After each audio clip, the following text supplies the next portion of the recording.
दोस्तों, सुंदरम इंस्टीट्यूट के इस यूट्यूब चैनल पर मैं दिलीप शर्मा एक बार फिर से आप सभी का स्वागत करता हूं। लास्ट वीडियो में हमने हड़प्पा सभ्यता के परिचय के बारे में देखा। हमने उसके विस्तार के बारे में डिस्कस किया है और वहां से जो लिपि प्राप्त हुई हम उस पर डिस्कस कर चुके हैं। इसके बाद उसकी विशेषता और प्रमुख नगरों में हमने हड़प्पा और मोहनजोदड़ो को डिस्कस कर लिया है। आज के इस वीडियो में जितने भी प्रमुख नगर बचे हुए हैं हम उन पे डिस्कस करने वाले हैं और सामाजिक, आर्थिक, राजनैतिक, धार्मिक जीवन पे हम डिस्कस करेंगे। और अंत में हम ये देखेंगे कि सिंधु सभ्यता का पतन आखिर किन कारणों से हुआ है। तो चलिए स्टार्ट करते हैं। तो ये है वो प्रमुख नगर हड़प्पा के जिन पे आज हम डिस्कस करने वाले हैं। धोलावीरा, लोथल, कालीबंगा, राखीगढ़ी, बनावली और चहुंदड़ो। मोहनजोदड़ो और हड़प्पा पे हम पहले वीडियो में डिस्कस कर चुके हैं। तो चलिए स्टार्ट करते हैं धोलावीरा से।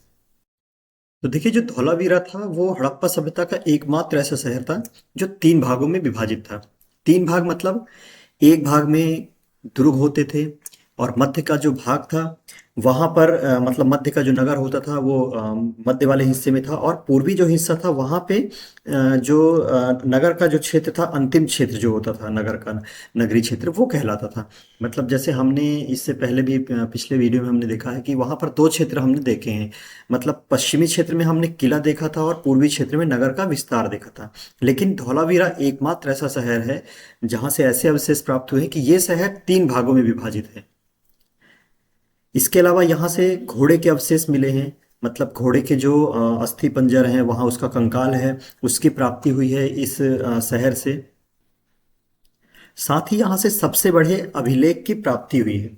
तो अभिलेख क्या होता है? देखिए, अभिलेख का मतलब होता है कि जैसे जब प्राचीन समय में कोई मैसेज अगर छोड़कर रखना होता था तो किसी पत्थर पर या किसी भी वस्तु पर उसको लिख कर रख दिया जाता था, तो उसे हम क्या कहते हैं? अभिलेख बोलते हैं। तो यहाँ से सबसे बड़े अभिलेख मिले हुए हैं। मतलब 10 लाख पट्टिकाएं मिली हैं, उन पट्टिकाओं पर कुछ लेख लिखे गए हैं। और ये सबसे बड़ा अभिलेख है इस पूरी सभ्यता का। तो याद रखिएगा, सबसे बड़े अगर अभिलेख की बात करें तो कहाँ से प्राप्ति हुई है? धौलावीरा से इसकी प्राप्ति हुई है। और साथ ही यहाँ से एकमात्र स्टेडियम मिला है। मतलब कुछ ऐसे सभागार मिले हैं इस शहर से, और जहाँ से ये अनुमान लगाया जाता है कि ये स्टेडियम रहा होगा। और वहाँ पे कुछ जो सांस्कृतिक कार्यक्रम या खेल कूद की जो भी जो गतिविधियां हैं वो की जाती थी इस शहर से और इस स्टेडियम में। साथ ही यहाँ से पत्थर की नेवले की मूर्ति मिली है और मनके के कारखाने मिले हैं। अब देखिए, मनका क्या होता है? मनका एक छोटी सी वस्तु होती है जो एक आभूषण होता है जिसे वहाँ के जो नागरिक थे वो पहनते थे। और इसका कारखाना मिला है कहाँ से? धौलावीरा से। तो मनके से याद रखिएगा कि आभूषण का कारखाना, तो काफ़ी आसान रहेगा इसको याद करना। और इसकी अगर हम विशेषताओं की बात करें तो ये धौलावीरा से 10 जलाशयों का एक जटिल जल संरक्षण तंत्र मिला है। मतलब जल संरक्षण तंत्र का मतलब होता है कि मान लीजिए कि वहाँ पे कुछ जो जलाशय हैं वो निर्मित किए गए हैं, और वहाँ पे जो वर्षा का जल है वो स्टोर होता है, और कुछ इस प्रकार के 10 जलाशय वहाँ से प्राप्त हुए हैं। तो काफ़ी अच्छा यहाँ पे जो सिस्टम था शहर का, और व्यवस्थित शहर था ये काफ़ी, धौलावीरा। और जैसा कि अभी हमने देख ही लिया कि यहाँ पे स्टेडियम की प्राप्ति हुई है, और जो मुख्य तीन भाग हैं उनमें विभाजित था। तो ये है धौलावीरा के कुछ इंपॉर्टेंट फैक्ट जो एग्जाम में पूछे जाने की संभावना रहती है। अब देखिए, हम बात करते हैं लोथल की। लोथल कहाँ है? लोथल गुजरात में साबरमती नदी के तट पर इसका विस्तार है। 1954 में इस शहर को खोजा गया था और ये शहर विश्व का प्रथम बंदरगाह माना जाता है। अब देखिए, बंदरगाह की प्राप्ति हो रही है इस सभ्यता से। इसका मतलब है कि जो सिंधु सभ्यता थी उस सभ्यता में बाहरी जो सभ्यताएं थी वहां से भी व्यापार होता था। क्योंकि यहाँ पर आप देखिए, यहाँ पे फारस की बेलनाकार मुहरें भी प्राप्त हुई हैं इस सभ्यता से। मतलब अगर व्यापार हो रहा है तो वहां से जो मुहरें हैं वो भी हड़प्पा सभ्यता में लेकर आई जा रही हैं।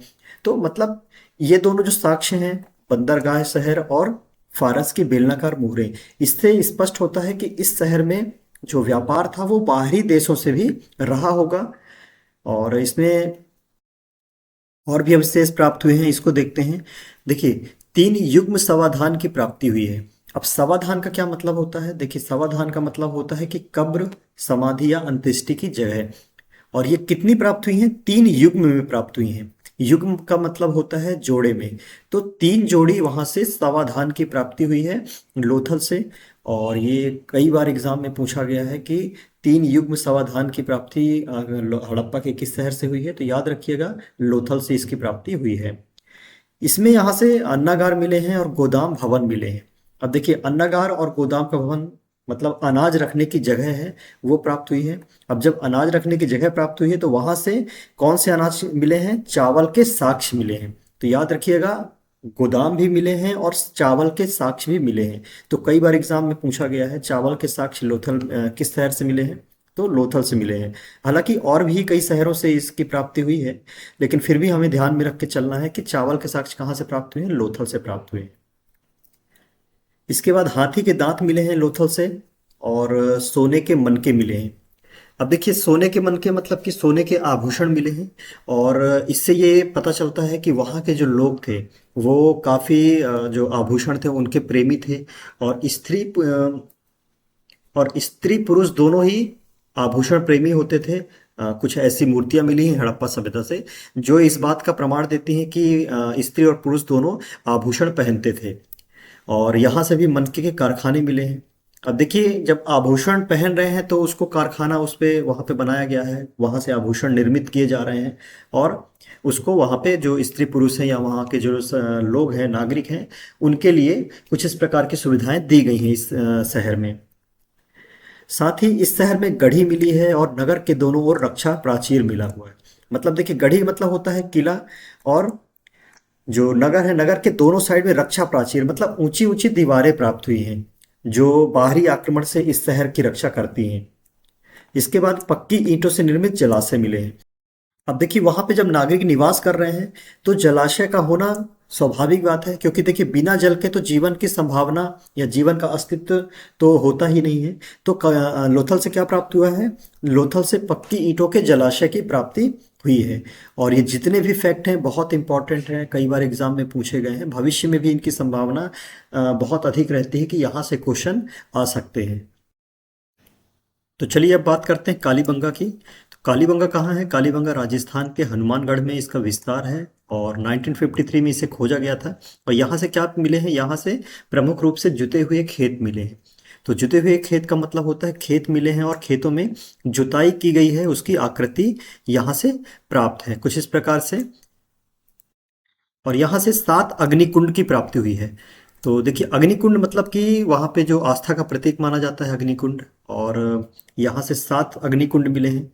ये भी काफ़ी इम्पोर्टेंट है अगर एग्ज़ाम की दृष्टि से देखा जाए तो, कि अग्निकुंड कहाँ से मिले हैं, कालीबंगा से मिले हैं। और कितने मिले हैं, 7 मिले हैं। इसके बाद सबसे पहले भूकंप के साक्ष्य मिले हैं। तो देखिए सबसे पहले भूकंप के साक्ष्य का मतलब क्या है, हड़प्पा सभ्यता में अगर कहीं से सबसे पहले भूकंप के साक्ष्य मिले हैं तो वो कालीबंगा से मिले हैं, इसको याद रखिएगा। और यहाँ से चित्रित ईंटें मिली हैं, मतलब जो ईंटें हैं उन पे चित्रकारी की गई है, कुछ ऐसे ईंटें मिले हैं। और ऐसे ही कुछ चबूतरे मिले हैं जो ईंटों से निर्मित हैं, वो भी कालीबंगा से ही मिले हैं। साथ ही यहाँ से कांच एवं मिट्टी की चूड़ियाँ मिली हैं। और ये क्वेश्चन बहुत बार एग्जाम में पूछा गया है कि कांच की चूड़ियाँ कहाँ से मिली हैं, तो कांच की चूड़ियाँ कालीबंगा से मिली हैं। और इसके अलावा बहुत कम ऐसे जो नगर है वहाँ से चूड़ियाँ मिली हैं कांच की। तो याद रखिएगा कालीबंगा से कांच की चूड़ियाँ मिली हैं। और प्रत्येक घर में कुआं मिला है, मतलब पानी की व्यवस्था जो की गई है वो प्रत्येक घर में की गई है। अपने कुएं होते थे और वहाँ से पानी की व्यवस्था वो खुद अपने लिए करते थे। घरों की फर्श पर केंद्रित वृत्त का डिजाइन मिला है। मतलब कैसा है, देखिए मान लीजिए कि ये घर का फर्श है और घर के फर्श में बीच में कुछ ऐसी आकृति बनाई गई है, कुछ ऐसा डिजाइन बनाया गया है जो वृत्त के रूप में है। इसके बाद यहाँ से युगल तथा प्रतीकात्मक समाधियां मिली हैं। तो जैसा हमने लोथल में देखा कि वहां पर युगल समाधियां मिली हैं, समाधान मिले हैं, तो ऐसा ही यहाँ पर युगल और प्रतीकात्मक मतलब कि सिंगल जो समाधियां हैं वो भी मिली हैं यहाँ से कालीबंगा से। इसके बाद देखिए राखी गढ़ी, बनावली और चहुंदड़ो।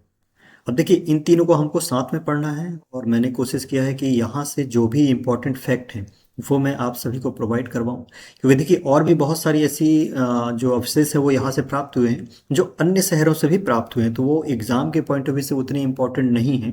तो यहाँ से जो इम्पोर्टेंट है हम उस पर बात करते हैं। तो देखिए सबसे पहले राखी गढ़ी। अब ये कहाँ है राखी गढ़ी, ये है हरियाणा के हिसार में स्थित है और ये सबसे बड़ा नगरीय क्षेत्र है। मतलब हड़प्पा का अगर सबसे बड़ा नगरीय क्षेत्र की हम बात करें तो वो कौन सा है, वो राखीगढ़ी है। इसके बाद बनावली, ये भी कहाँ है, ये फतेहाबाद में है, हरियाणा के। और यहाँ से क्या प्राप्त हुआ, यहाँ से बैल की मूर्ति प्राप्त हुई है। अब देखिए चमूदड़ो, ये कहाँ है, ये मोहनजोदड़ो के पास सिंध नदी में या सिंध नदी के तट पर स्थित है। और मोहनजोदड़ो कहाँ है, ये है पाकिस्तान में। तो मतलब चमूदड़ो भी कहाँ है, ये भी पाकिस्तान में है। और ये एक छोटा नगर है और कृषि तथा हस्तशिल्प का ये प्रमुख केंद्र था। अगर हम हड़प्पा की बात करें, हड़प्पा सभ्यता की बात करें, तो देखिए कृषि और हस्तशिल्प, हस्तशिल्प का मतलब क्या होता है, हस्तशिल्प मतलब होता है कि हाथ से जो बनाई गई जो वस्तुएं हैं उनका प्रमुख केंद्र है। और कृषि भी काफी यहाँ पे होती थी अन्य जगहों की तुलना में। यहाँ पे जो उसका जो कहना चाहिए कि उत्पादन जो क्षेत्र था वो काफी था चहुदड़ों में। इसके बाद इसकी विशेषताओं को देखते हैं। तो देखिए राखीगढ़ी, राखीगढ़ी से क्या प्राप्त हुआ है, विशाल किले प्राप्त हुए हैं जो 300 हेक्टेयर क्षेत्र में फैले हैं। देखिए हमने लगभग सभी शहरों में देखा है, सभी नगरों में देखा है हड़प्पा के कि वहाँ से किले प्राप्त हुए हैं। तो यहाँ के जो किले थे वो काफ़ी विशाल थे। मतलब हड़प्पा सभ्यता के जितने भी किले हैं उनमें सबसे विशाल अगर किसी की हम बात करें तो कहाँ से प्राप्त हुए, वो राखीगढ़ी से प्राप्त हुए हैं। इसके बाद बनावली में जौ की खेती के प्रमाण मिले हैं। मतलब जो जौ की खेती होती थी या जौ के अवशेष मिले हैं वो कहाँ से मिले हैं, बनावली से मिले हैं। और पासे के समान वस्तुएं मिली हैं। मतलब पासे के समान वस्तुएं मतलब जैसा कि एक जो डाइस होता है, डाइस एक वस्तु होती है जिससे कुछ खेल खेले जाते हैं। और जैसा हम सभी ने देखा होगा, हमने अगर महाभारत देखी तो हमने देखा कि पासे जो होते थे उसमें से जो चौपड़ का खेल खेला जाता था। तो उसी प्रकार के कुछ पासे के समान कुछ वस्तुएं मिली हैं जो बनावली से प्राप्त हुई हैं।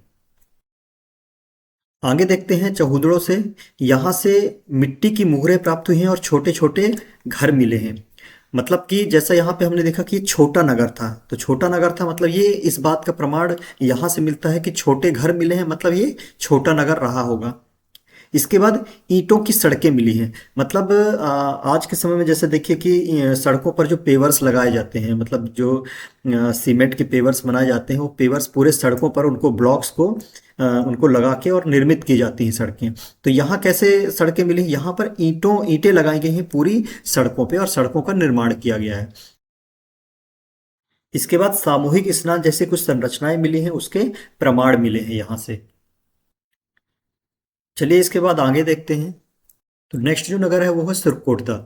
और ये कहाँ पे विस्तृत है, ये विस्तृत है गुजरात के कच्छ में, रण है वहाँ पे इसका विस्तार है। और 1964 में इसकी खोज की गई थी। और यहाँ से किले जैसी विशाल संरचना की प्राप्ति हुई है।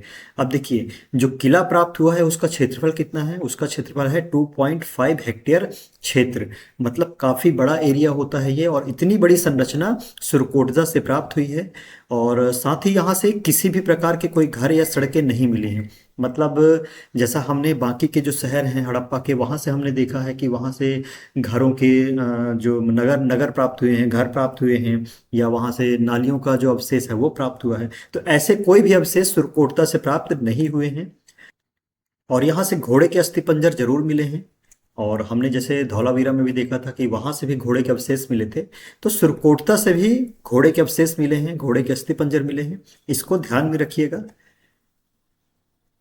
अब देखिए यहाँ से जो रक्षात्मक भवन है उसकी प्राप्ति हुई है।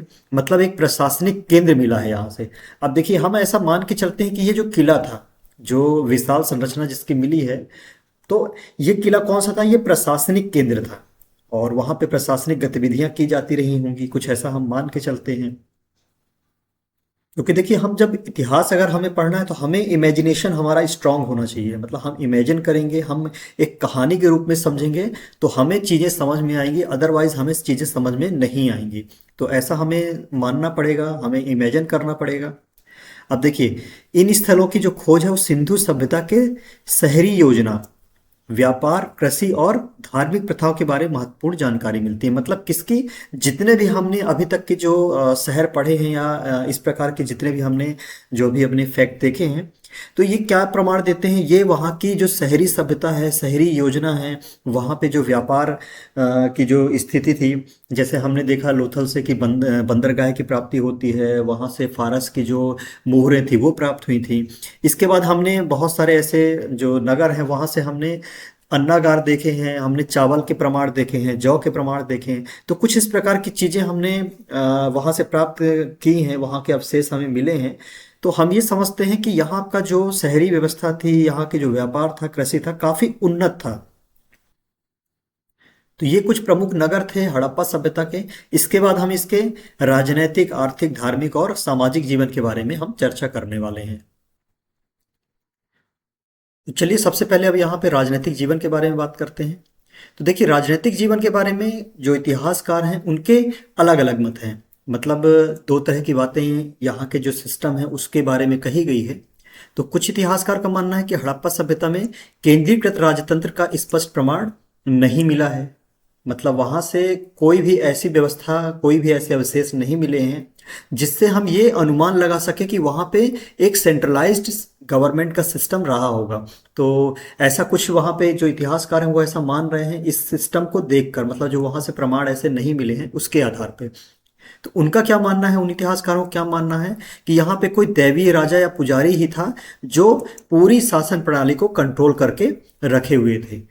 अब देखिए यहाँ पे कोई भी भव्य महल नहीं मिले हैं, कोई जो किले मिले हैं उनमें युद्ध के प्रमाण भी नहीं मिले हैं। मतलब हमने जितने भी शहरों के बारे में डिस्कस किया है या हड़प्पा से जितने भी शहर मिले हैं, हमने उन हर शहरों में किला देखा है, लेकिन वहां से किसी भी प्रकार के कोई युद्ध के हमने प्रमाण नहीं देखे हैं। साथ ही वहां से किसी भी महल के, मतलब हड़प्पा के जितने शहर हैं वहां से किसी भी महल के साक्ष्य प्राप्त नहीं हुए हैं। अब देखिए यहाँ से हमने जो देखा कि युद्ध के प्रमाण नहीं मिले हैं, मतलब जो वहाँ की जो सभ्यता थी, तो उससे क्या पता चलता है कि वो शांति प्रिय थी। मतलब युद्ध के अगर प्रमाण नहीं मिले हैं, मतलब कि वहाँ के जो लोग थे वो शांति प्रिय तरीके से वहाँ पे निवास करते थे। और जो दुर्ग थे, मतलब जो किले थे, वो क्या थे, प्रशासनिक केंद्र थे। और यहाँ से क्या किया जाता था, वहाँ का शासन चलाया जाता था। अब देखिए यहाँ पे दो तरह की बातें सामने आ रही हैं। एक तो कुछ इतिहासकार कह रहे हैं कि केंद्रीकृत जो राजतंत्र था वो नहीं था, मतलब शासन प्रणाली जो थी वो दैवीय राजा या पुजारी के माध्यम से चलाई जा रही थी। और दूसरी तरफ अगर देखा जाए तो केंद्रीकृत प्रशासनिक जो केंद्र मिले हैं, मतलब जो दुर्ग मिले हैं, कुछ हमें ऐसे मिले हैं। तो इन सभी आधार पे कुछ जो इतिहासकार हैं वो क्या मानते हैं कि हड़प्पा सभ्यता में विकेंद्रीकृत शासन प्रणाली थी। मतलब वहां पे नगर राज्य जैसी व्यवस्था थी, वहां पे समितियां थी, वहां पे व्यापारिक परिषदें भी शामिल थी। तो मतलब ये सब जो हमें वहां से जो अवशेष मिले हैं उसके आधार पे हम ये मानते हैं। अब देखिए अवशेष कैसे मिले हैं, जैसे वहां के जो उन्नत नगर नियोजन है ये इस बात का प्रमाण देते हैं कि अगर वहां पे किसी भी प्रकार का कोई सेंट्रलाइज्ड गवर्नमेंट नहीं था, तो इस प्रकार की जो उन्नत नगर नियोजन था, जैसे वहाँ पे व्यवस्थित जो घर बने थे वो व्यवस्थित तरीके से बने थे। वहाँ की जो नालियाँ थी, मतलब जो वहाँ की नालियाँ थी वो काफ़ी व्यवस्थित थी, और जल निकासी की जो व्यवस्था थी वो बहुत बढ़िया वहाँ पे थी। और जो सड़कें थी वो जालाकार थी, मतलब जालाकार का मतलब कुछ इस प्रकार से एक दूसरे को समकोण काटती थी। ये हमने पहले डिस्कस किया हुआ है इसके बारे में। और अगर आपने अभी तक पहला वीडियो इसका नहीं देखा है, पहला पार्ट नहीं देखा, तो सबसे पहले आप उसको देखें, तभी सारी चीज़ें आपको क्लियर समझ में आने वाली हैं। चलिए इसमें और आगे देखते हैं। यहाँ से जो ईंटें प्राप्त हुई, कैसी ईंटें हैं, मानकीकृत हैं। मतलब कि जो ईंटें प्राप्त हुई हैं वो कुछ चित्रित ईंटें प्राप्त हुई हैं और कुछ साधारण ईंटें वहाँ से प्राप्त हुई हैं। केंद्रीय प्राधिकरण मिले हैं। प्राधिकरण का मतलब होता है कि वहाँ पे जो कुछ गवर्नमेंट के जो बोर्ड होते हैं, प्राधिकरण होते हैं, वो मिले हैं वहाँ पे। तो ये इस बात के संकेत देते हैं कि यहाँ का जो सिस्टम है वो कैसा था, वो वहाँ की जो शासन प्रणाली कैसी थी, वो विकेंद्रीकृत थी। लेकिन कुछ लोगों का मानना है कि यहाँ पे केंद्रीकृत सिस्टम नहीं था। इसके बाद देखिए यहाँ पे हड़प्पा सभ्यता में कोई हथियार का कारखाना देखने को नहीं मिला है और आक्रमण के चिन्ह भी नहीं मिले हैं। तो जैसा अभी हमने पहले कहा कि किलों पर भी किसी भी प्रकार के कोई आक्रमण देखने को नहीं मिला है। और हमने जितने भी शहर हमने पढ़े हैं, जितने भी शहरों के बारे में हमने देखा है कि वहाँ से कौन कौन से अवशेष प्राप्त हुए हैं, तो हमने यही देखा कि यहाँ से किसी भी प्रकार के हथियार के अवशेष नहीं मिले हैं। वहां पे हमने देखा है कि मनके के कारखाने मिले हैं, मतलब आभूषणों के कारखाने जरूर मिले हैं, लेकिन हथियार बनाने के कारखाने हमने नहीं देखे हैं। तो इससे ये समझ में आता है कि यहाँ की जो सभ्यता थी वो कैसी थी, शांति प्रिय थी। लोग जो थे वो शांतिपूर्वक जीवन व्यतीत करने वाले थे, और ये लोग युद्ध में विश्वास नहीं करते थे। तो ये था इसका राजनीतिक जीवन हड़प्पा सभ्यता का। चलिए इसके आर्थिक जीवन पे बात करते हैं। तो देखिए हड़प्पा सभ्यता की जो अर्थव्यवस्था थी वो कैसी थी, कृषि और व्यापार पर आधारित थी। मतलब वहाँ के निवासी जो थे वो कृषि भी करते थे और बाहरी देशों से उनके व्यापार भी होते थे। अब देखिए व्यापार के प्रमाण कैसे मिले हैं। हमने लोथल पे देखा कि वहाँ पे एक बंदरगाह प्राप्त हुआ है, और वहीं से हमें फारस की मोहरें प्राप्त हुई हैं। तो मतलब ये इस बात के स्पष्ट प्रमाण देते हैं कि बाहरी जो सभ्यताएं थी, बाहरी जो देश थे, उनसे भी उनके व्यापार होते थे। मतलब आयात और निर्यात वहां से किया जाता था। इसके अलावा यहाँ पे जो सिस्टम था वो कैसा सिस्टम था, वस्तु विनिमय प्रणाली।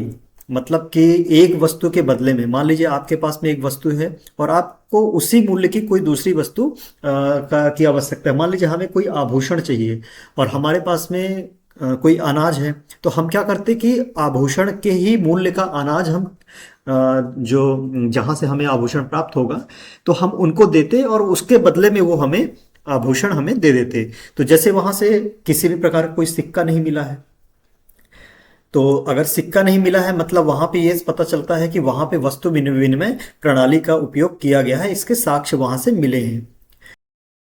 यहाँ कृषि में गेहूं, जौ, कपास और चावल की खेती की जाती थी।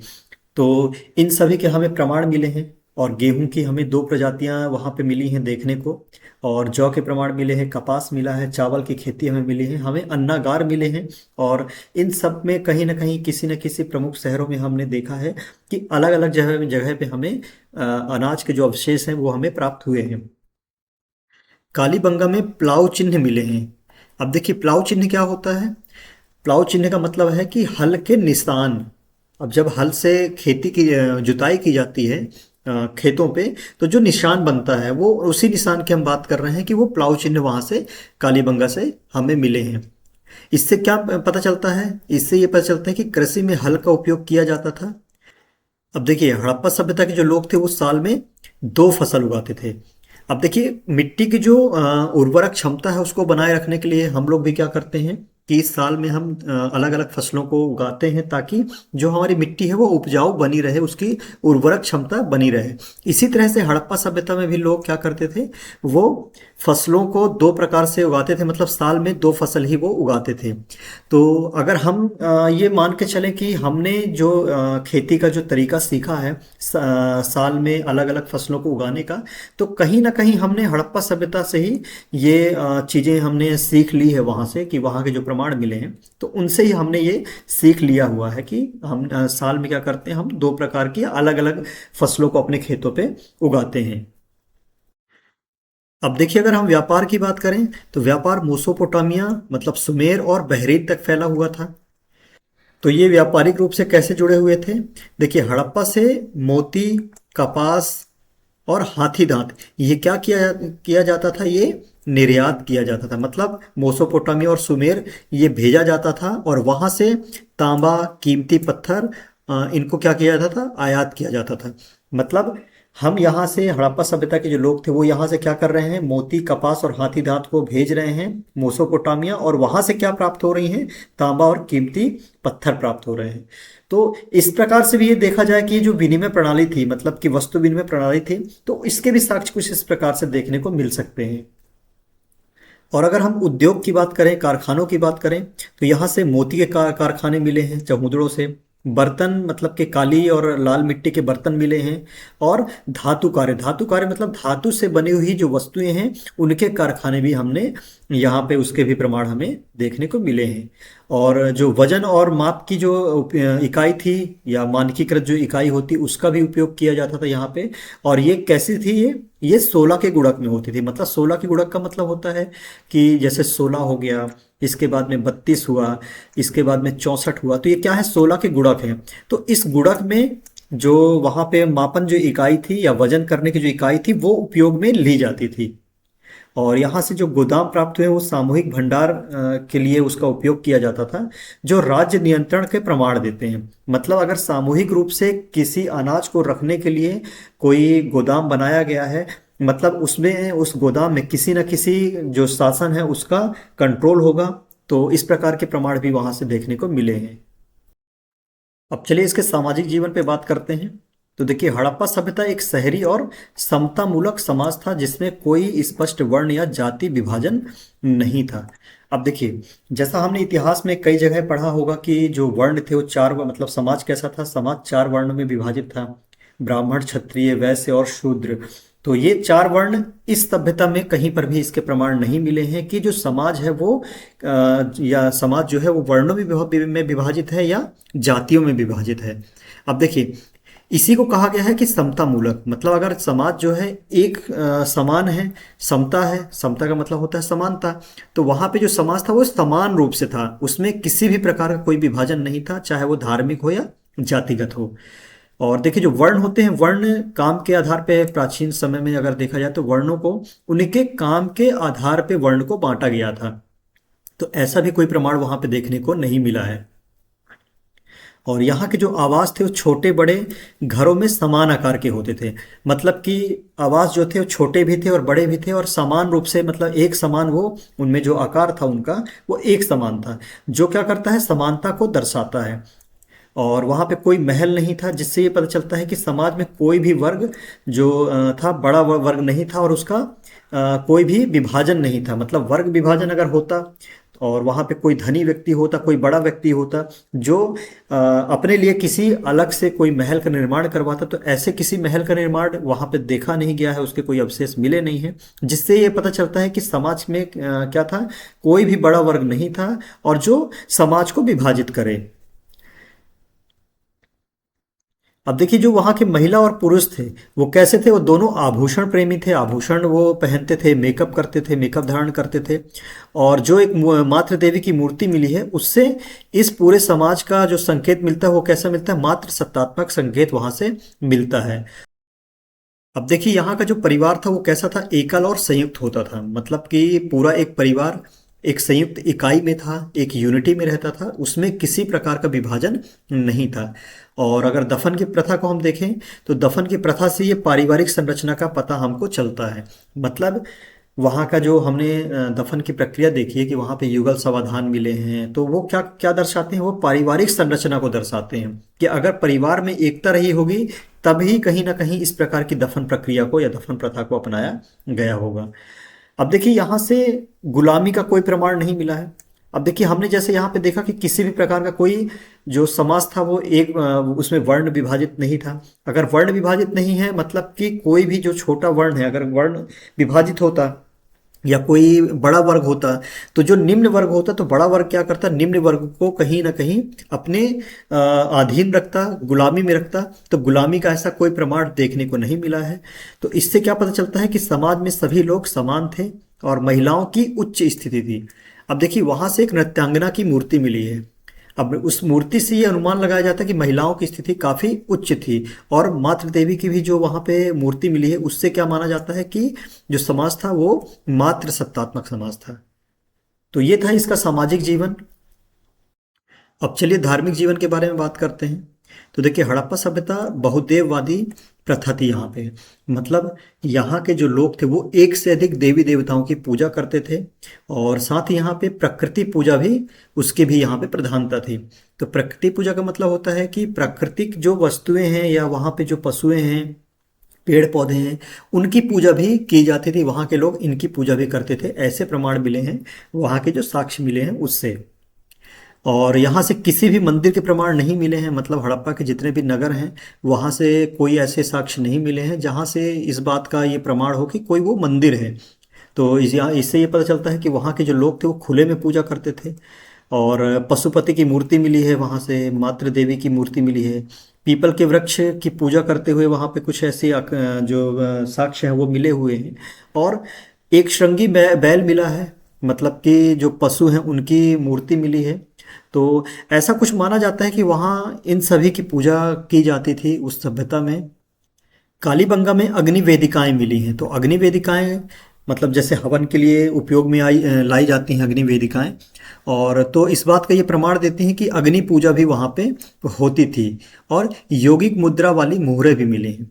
तो योगिक मुद्रा मतलब कि योगासन की जो मुद्रा में बैठे हुए एक मूर्ति मिली है। तो वो भी इस बात का प्रमाण देते हैं कि वहाँ पे योगासन का भी काफ़ी महत्व था। और जो स्नानागार मिले हैं वो इस बात के प्रमाण देते हैं कि सामूहिक स्नान के लिए उसे बनाया गया था। तो जो हमने वहाँ पे विशाल स्नानागार देखा है, तो उस पे हमने देखा था कि वो जो स्नानागार थे वो धार्मिक अनुष्ठान के लिए उसको बनाया गया था।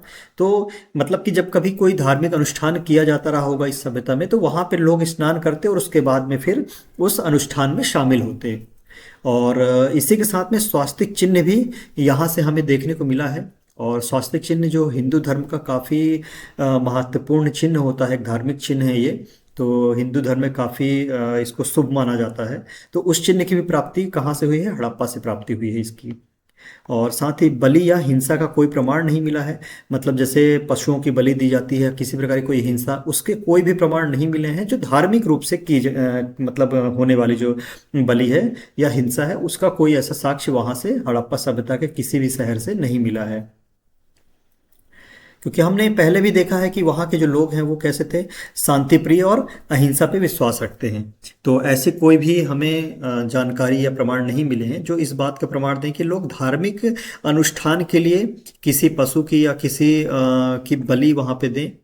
तो ऐसे कोई प्रमाण हमें देखने को नहीं मिले हैं। तो ये था इसका धार्मिक जीवन। और लगभग हमने इसका जितने भी इसमें धार्मिक, सामाजिक और आर्थिक जीवन थे, हमने सब कुछ इसमें कवर कर लिया है। अब हम आगे बढ़ते हैं इसमें।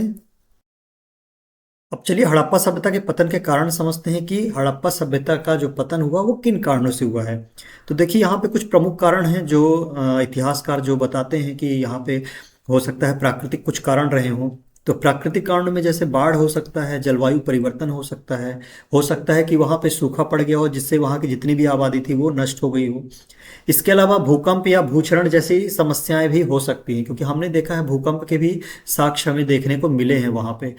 तो कुछ इस प्रकार की चीजें हैं जो प्राकृतिक कारण हो सकते हैं, जिसकी वजह से ये जो सभ्यता है वो जिसका पतन हो सकता है। इसके बाद इसमें आर्थिक कारण देखते हैं। हो सकता है वहाँ पे व्यापार में कुछ हानि हुई हो और वहाँ पे जितने भी संसाधन हैं वो समाप्त हो गए हो, जिसकी वजह से वहाँ पे वहाँ की जो सभ्यता थी उसका पतन हो गया हो। और राजनीतिक कारण हो सकते हैं यहाँ पे, जैसे मान लीजिए कुछ आंतरिक कलह हो गया हो और जनसंख्या का दबाव अत्यधिक बढ़ जाने की वजह से वहाँ पे जो जनसंख्या है या वहाँ पर की पूरी सभ्यता है वो उसका पतन हो गया हो। हालांकि आंतरिक कलह या किसी भी प्रकार का जो बाहरी आक्रमण है उसके ऐसे प्रमाण देखने को तो नहीं मिले हैं, लेकिन फिर भी जो इतिहासकार हैं उनका ऐसा मानना है कि कुछ शायद ऐसे कुछ कारण हो सकते हैं जिसकी वजह से ये पूरी की पूरी सभ्यता जो थी वो नष्ट हो गई हो। तो ये थे हड़प्पा सभ्यता के जितने भी इम्पोर्टेंट फैक्ट थे। हमने कोशिश किया है कि पहले और दूसरे वीडियो के माध्यम से हर एक फैक्ट पे हम बात करें ताकि हम एग्ज़ाम के लिए पूरी तरह से तैयार हो सकें। तो ऐसे ही इंटरेस्टिंग वीडियोस के लिए हमारे चैनल को सब्सक्राइब ज़रूर करें, इन्हें लाइक और शेयर करें और बेल आइकन प्रेस ज़रूर करें ताकि हम जो भी पोस्ट करें वो आप तक पहुंच सके। तो आज के लिए बस इतना ही, मिलते हैं एक और नए इंटरेस्टिंग वीडियो के साथ।